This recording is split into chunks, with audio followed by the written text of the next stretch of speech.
Казвам се Мирослав Стойчев и съм финансов директор на Фондация Заедно в час. Да си финансов директор на Заедно в час е доста интересна работа, тъй като включва изключително много различни задачи, отговорности и предизвикателства всеки ден. Най-основно подкрепям екипа на фондацията в това да постигаме мисията, т.е. осигурявам всичко, от което имат нужда като ресурси, колегите, учителите, които са в програмата и организирам дейностите така, че нещата да се случват и да се развиваме в бъдеще. Предизвикателствата на това да бъдеш финансов директор са много, но зависят от конкретната позиция, тъй като в различните организации финансовите директори правят различни неща. В една неправителствена организация, като Заедно в час, финансовия директор, разбира се, едно от основните предизвикателства е устойчивостта на начинанието, т.е. да има достатъчно ресурси, за да може фондацията да съществува и да се развива, като тези ресурси трябва да се изразходват по най-ефективния начин. Най-много ме вдъхновява това, което се случва в класните стаи, защото всички в организацията всяка седмица или поне веднъж в месеца се стараем да бъдем в някои от нашите класни стаи, да видим разликата от това с нашия учител там и без нашия учител и как нещата се подобряват всяка седмица. Това е изключително приятно, мотивиращо и в крайна сметка това е и основната причина, че идваме на работа всички всеки ден. Страшно много хора се чудят защо хора с опита и примерно образованието, като колегите в фондацията, са се захванали с нещо такова, вместо да са по банки и така нататък. Тоест трябва първо да не си мотивиран предимно от финансовата част. Да желаеш с сърцето си да промениш нещо и да не гледаш на това като компромис, че работиш. Това е всъщност всеки ден да се радваш, че водиш малко по-близо до промяната. Веднага ми идва една история, която аз се споделям с доста от хората в моето обкръжение, от роднини и приятели, които ме питат, нали, с какво се занимавам и луд ли съм да се занимавам с това, защото има доста стереотипи в нашето общество. Хората имат разни разбирани и очаквания какво се случва в класната стая. Не знам доколко те наистина са наясно какво се случва. Историята, която разказваме, като част от един проект за оценяване, трябваше да обиколим доста училища в България с няколко колеги от екипа и да дадем такъв калибриращ тест, да видим на какво ниво са децата в 5 и 6 клас в различни точки на страната. И влезнах в едно училище, мисля, че беше в едно пловдивско село, не съм сигурен в кое село беше. Но значи става дума за тест, който няма никакви последствия от него. Тоест той е изцяло анонимен, прави се с цел да се замери общото ниво, няма защо да се преписва и така нататък. Но това училище не беше едно от елитните училища, така да кажем.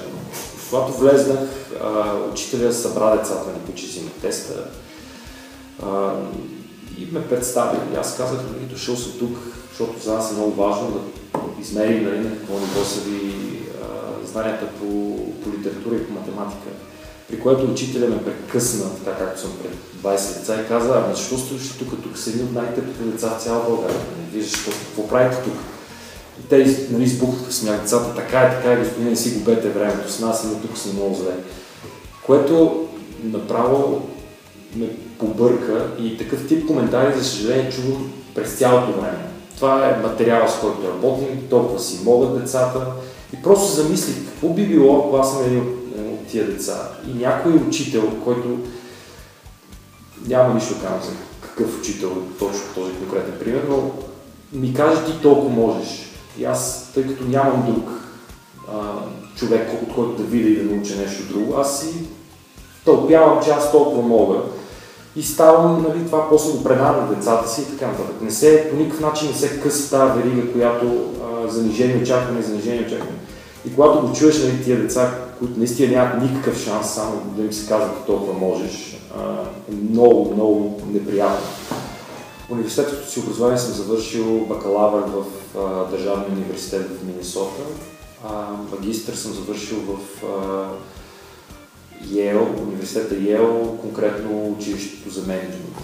Избрах университета, държавния университет в Минесота, защото даваше стипендии за българи и може да си го позволя.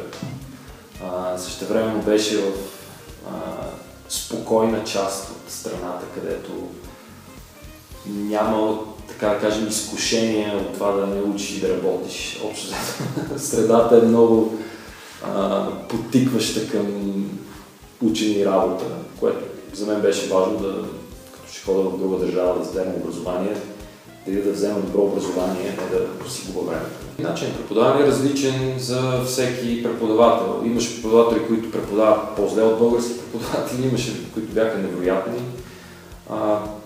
Конкретно преподавателите, които на мен ми допадаха, аз си избирах такива класове, че да съм с тях повече, т.е. имах свободата да се нагаждам. Но всякак има, нали, с различните стилове, не мисля, че е по-различно тук. Като база или като изживяване по-скоро, разликата от българските университети, в който бях, беше това чувство за принадлежност. Всички си носят, примерно, суичера с логото на университета, участват в клубове, има много действия и занимания извън чисто лекциите. И всички са в лекции винаги. Нали? Тук аз не мисля, че е точно така, нали? Всички да се движат като един клас. Самото преподаване е доста, нали, практично ориентирано. Имаш абсолютна свобода да си избираш кои предмети взимаш. Имаш изисквания, нали, за да завършиш, но имаш свобода да си взимаш от финанси до биология, през физическо. Качествата, които се изискват от един човек, за да учи в Йейл, са преди всичко упоритост и желание за много работа, да не се отказваш.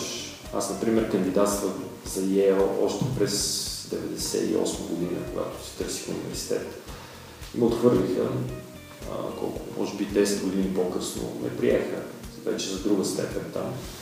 Въпросът беше, че много работа, високи оценки трябва да се изкарват, трябва да положиш усилията да създадеш нещо, което да после да презентираш пред комитета там за кандидатстване. Тоест, нищо не става от ден за утре. Ако човек си постави тази цел, ще му отнеме години наред да докаже, че е сериозен, да постигне нещо, след това да го разкаже по увлекателен начин, за да може